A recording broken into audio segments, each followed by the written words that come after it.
എല്ലാവർക്കും നമസ്കാരം. നമ്മൾ പലർക്കുമുള്ള ഒരു സംശയമാണ് വാഷിംഗ് മെഷീന്റെ ഇൻലെറ്റ് പൈപ്പ് എങ്ങനെയാണ് ശരിയായി കണക്ട് ചെയ്യുന്നതെന്ന്. പലപ്പോഴും തെറ്റായി കണക്ട് ചെയ്യുന്നത് കാരണം വെള്ളം ചോരുന്നത് പോലുള്ള പ്രശ്നങ്ങൾ ഉണ്ടാകാറുണ്ട്. ഇന്നത്തെ വീഡിയോയിൽ എങ്ങനെയാണ് ഇത് ചെയ്യുന്നത് എന്ന് വളരെ എളുപ്പത്തിൽ മനസ്സിലാക്കാം. ഈ കാണുന്നതാണ് ടാപ്പ് അഡാപ്റ്റർ. ഇതാണ് നമ്മൾ ടാപ്പിൽ ഫിക്സ് ചെയ്യുന്നത്. ഇതുപോലെ ഒന്ന് വലിച്ചു കഴിഞ്ഞാൽ ഇത് രണ്ടായിട്ട് അഴിച്ചെടുക്കാനായിട്ട് സാധിക്കും. ഈ ഒരു ഭാഗമാണ് നമ്മൾ ആദ്യം ടാപ്പിൽ കണക്ട് ചെയ്യാൻ പോകുന്നത്. ഇതിനകത്തൊരു റബ്ബർ ഗാസ്കറ്റ്, അതായത് ഒരു വാഷർ വരുന്നുണ്ട് കേട്ടോ. വെള്ളം ചോരുന്നത് ഒഴിവാക്കാൻ വേണ്ടിയാണ് ഇത് കൊടുത്തിട്ടുള്ളത്.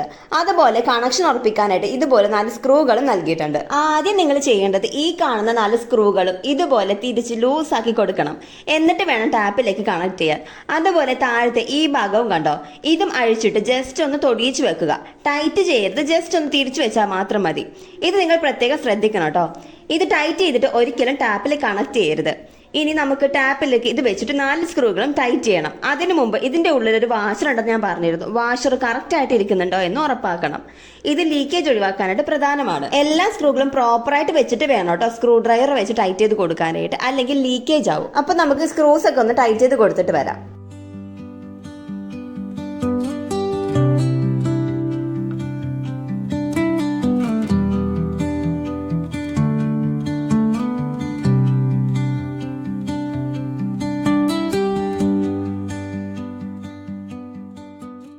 അങ്ങനെ നമ്മൾ 4 സ്ക്രൂകൾ നന്നായിട്ട് ടൈറ്റ് ചെയ്തിട്ടുണ്ട്. അതിനുശേഷം വേണം ഈ അടിയിലത്തെ ഈ ഭാഗം കണ്ടോ, ഇതിങ്ങനെ ടൈറ്റ് ചെയ്ത് കൊടുക്കാനായിട്ട്. ഒരിക്കലും ഇത് ടൈറ്റ് ചെയ്തതിന് ശേഷം ടാപ്പിൽ ഫിറ്റ് ചെയ്യരുത് കേട്ടോ. ടാപ്പിൽ ഫിറ്റ് ചെയ്തിട്ട് വേണം ഇതുപോലെ ടൈറ്റ് ചെയ്ത് കൊടുക്കാനായിട്ട്. എന്നാൽ മാത്രമേ ടാപ്പും ആ ഒരു അഡാപ്റ്ററും തമ്മിൽ നല്ലൊരു കണക്ഷൻ ഉണ്ടാകുള്ളൂ. നമുക്കിനി ഇത് ഇതേപോലെ ജസ്റ്റ് ഒന്ന് പ്രസ് ചെയ്ത് വെച്ചിട്ട് ടാപ്പ് തുറന്നു നോക്കാം.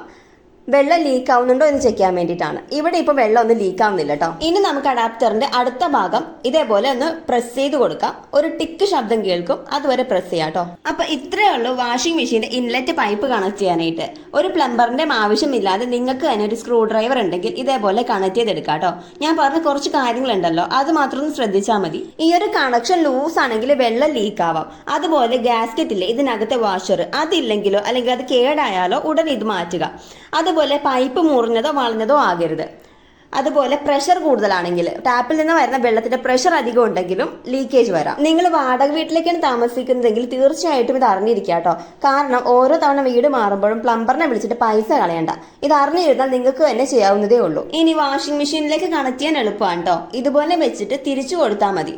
സിമ്പിൾ ആയിട്ട് നമുക്ക് കണക്ട് ചെയ്യാം. റീസെന്റ് നമുക്ക് ഒരുപാട് എൻക്വയറീസ് ഇതേപോലെ ടാപ്പിന്റെ അഡാപ്റ്റർ പ്രോബ്ലം ആയിട്ടും അതുപോലെ ഇൻസ്റ്റാളേഷന്റെ പ്രോബ്ലം ആയിട്ടൊക്കെ വന്നിട്ടുണ്ട്. അപ്പൊ അതുകൊണ്ടാണ് കേട്ടോ ഇതുപോലൊരു വീഡിയോ ഇട്ടത്. നിങ്ങൾക്ക് ഈ ഒരു വീഡിയോ ഉപകാരപ്പെട്ടെന്ന് വിചാരിക്കുന്നു. വീഡിയോ ഇഷ്ടമായെങ്കിൽ ലൈക്ക് ചെയ്യാനും ഷെയർ ചെയ്യാനും മറക്കരുത്. അതുപോലെ എന്തെങ്കിലും ഇൻഫർമേഷൻ ഇതേപോലെ നിങ്ങൾക്ക് അറിയണമെന്നുണ്ടെങ്കിൽ അത് താഴത്ത് കമന്റ് ചെയ്യുക. പോകുന്നതിന് മുമ്പ് ഞങ്ങളുടെ ചാനൽ കൂടി സബ്സ്ക്രൈബ് ചെയ്ത് ബെൽ ബട്ടൺ എനേബിൾ ചെയ്യാൻ മറക്കരുത്. അടുത്ത വീഡിയോയിൽ കാണാം. അതുവരെ എല്ലാവർക്കും ബൈ.